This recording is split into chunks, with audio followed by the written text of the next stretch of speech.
পৃথিবীর বুকে এমন কিছু দেশ আছে যাদের সৌন্দর্য ছবিতে দেখলে মনে হয় এগুলো নিশ্চয় কোনো শিল্পীর কল্পনা। এমন কিছু দৃশ্য যেগুলো বাস্তবে আছে এ কথা বিশ্বাস করাও কঠিন। আজ আমি আপনাদের নিয়ে যাচ্ছি এমন এক দেশে যেখানে রাত 12টাতেও সূর্য অস্ত যায় না, যেখানে শীতের অন্ধকার আকাশ হঠাৎ রঙিন আলোয় জ্বলে ওঠে, যেখানে পাহাড়, সমুদ্র, হিমবাহ আর জলপ্রপাত মিলে সৃষ্টি করেছে পৃথিবীর সবচেয়ে অপূর্ব দৃশ্যর কিছু। আজকের যাত্রা নরওয়ের পথে। নরওয়ের উদ্দেশ্যে যাত্রা করার সময় আমার মনে হচ্ছিল অসংখ্য প্রশ্ন। সত্যি কি রাতের বেলায় সূর্য দেখা যায়? সত্যি কি আকাশে রঙিন আলো নাচে? সত্যি কি এ দেশের সৌন্দর্য ছবির চেয়েও বেশি? কয়েক ঘন্টা দীর্ঘ আকাশযাত্রার পর যখন বিমানটি নরওয়ের আকাশে প্রবেশ করলো, তখন জানালার বাইরে তাকিয়ে আমি বুঝতে পারলাম আমি যা কল্পনা করছিলাম বাস্তবতা তার চেয়ে অনেক বেশি সুন্দর। নিচে দেখা যাচ্ছিল বরফে ঢাকা পাহাড়ের সারি, গভীর নীল জলরাশি, সবুজ উপত্যকা আর আঁকাবাঁকা উপকূলরেখা। মনে হচ্ছিল পৃথিবী নয়, কোনো রূপকথার রাজ্যের উপর দিয়ে উড়ে যাচ্ছি। নরওয়ের মাটিতে পা রাখার পর প্রথম যে বিষয়টি আমাকে অবাক করেছিল তা হলো এখানকার নিস্তব্ধতা। কোলাহল নেই, অস্থিরতা নেই, শুধু প্রকৃতি। আর সে প্রকৃতির মাঝে গড়ে ওঠে মানুষের জীবন। আমার যাত্রার প্রথম গন্তব্য ছিল নরওয়ের বিখ্যাত সমুদ্রকাত অঞ্চল। পৃথিবীর বহু দেশেই পাহাড় আছে, অনেক দেশেই সমুদ্র আছে, কিন্তু পাহাড় আর সমুদ্রের এমন মিলন খুব কম জায়গাতেই দেখা যায়। হাজার হাজার বছর আগে বিশাল বরফের স্তূপ ধীরে ধীরে পাহাড় কেটে এই জলপথগুলো তৈরি করছিল। আর সেই সমুদ্র খাতগুলো নরওয়ের সবচেয়ে বড় পরিচয়। নৌকায় দাঁড়িয়ে আমি যখন সেই জলপথের ভেতর দিয়ে যাচ্ছিলাম, তখন দুই পাশে দাঁড়িয়ে থাকা পাহাড়গুলো দেখে মনে হচ্ছিল যেন প্রকৃতির বিশাল প্রাচীর। কিছু পাহাড় এত উঁচু যে তাদের মাথা মেঘের আড়ালে হারিয়ে গেছে। পাহাড়ের বুক চিরে নেমে এসেছে অসংখ্য জলপ্রপাত, সাদা জলরাশি নিচে নেমে এসেছে নীল সমুদ্রে। চারদিকে এমন এক দৃশ্য যা ভাষা প্রকাশ করা প্রায় অসম্ভব।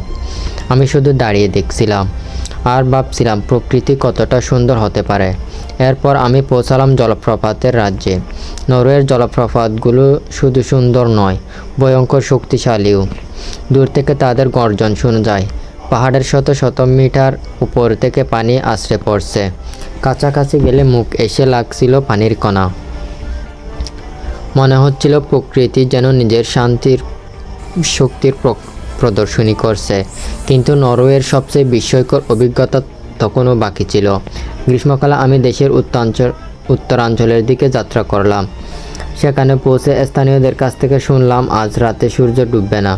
প্রথমে বিশ্বাস হয়নি, কিন্তু রাত বাড়ার সঙ্গে সঙ্গে আমি নিজের চোখে দেখলাম সেই বিস্ময়। রাত 10টা, সূর্য আকাশে। রাত 11টা, সূর্য আকাশে। রাত 12টা, সূর্য এখনও আকাশে। সে মুহূর্তে আমি বুঝলাম কেন একে মধ্যরাতের সূর্য বলা হয়।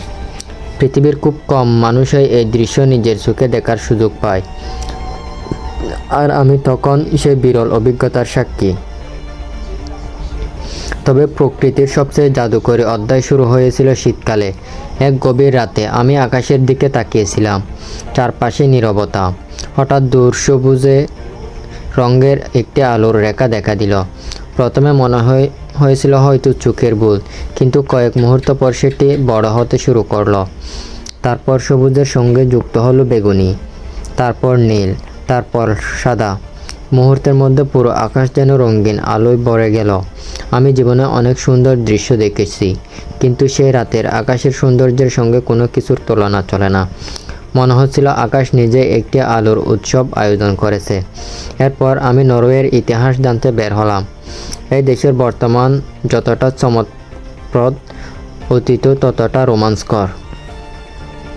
একসময় এখানকার সমুদ্রে রাজত্ব করত সাহসী নর্স সমুদ্র যোদ্ধারা। তারা ছিল দুর্ধর্ষ নাবিক। ছোট কাঠের জাহাজে চড়ে উত্তাল সমুদ্র পাড়ি দিত। ঝড়কে ভয় পেত না, অজানা ভূখণ্ডে যেতে ভয় পেত না। তাদের সাহসের গল্প আজও মানুষের মুখে ফেরে। জাদুঘরে তাদের ব্যবহৃত জাহাজ দেখে আমি বিস্মিত হয়েছিলাম। ভাবছিলাম এত ছোট জাহাজ নিয়ে তারা কিভাবে বিশাল সমুদ্র পাড়ি দিত।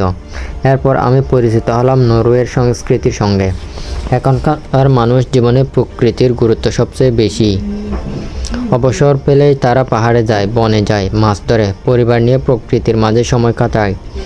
হয়তো এ কারণে তাদের জীবনে এত শান্তি। তাদের জাতীয় পোশাকও বেশ আকর্ষণীয়। বিভিন্ন উৎসব এবং জাতীয় অনুষ্ঠানে মানুষ গর্বের সঙ্গে সেই পোশাক পরে। পোশাকের প্রতিটি নকশা যেন ইতিহাসের একটি অংশ বহন করে। খাবারের ক্ষেত্রেও নরওয়ের নিজস্ব পরিচয় রয়েছে, বিশেষ করে স্যামন মাছ, লাল রঙের জেলে ফল্লি, নীল সমুদ্র, বরফ ঢাকা পাহাড় আর অসাধারণ নীরবতা। মনে হচ্ছিল পৃথিবীর সব সৌন্দর্য যেন এখানে জমা হয়েছে। নরওয়ে শুধু একটি দেশ নয়, এটি একটি অনুভূতি, একটি অভিজ্ঞতা, একটি বিস্ময়। আজও চোখ বন্ধ করলে আমি দেখতে পাই সেই সমুদ্র কাছ, সেই জলপ্রপাত, সেই মধ্যরাতের সূর্য, সেই রঙিন আলোর নৃত্য। আর তখনই মনে হয় পৃথিবীতে যদি কোনো দেশকে প্রকৃতির শ্রেষ্ঠ শিল্পকর্ম বলা যায় তবে তার নাম নরওয়ে। ভিডিওটি ভালো লাগলে অবশ্যই পছন্দের লাইক করুন এবং কমেন্ট করুন। এবং বিশ্বের বিভিন্ন দেশ, ইতিহাস, ঐতিহ্য, সংস্কৃতির গল্প জানতে প্রেক্ষাপট চ্যানেলটি অনুসরণ করতে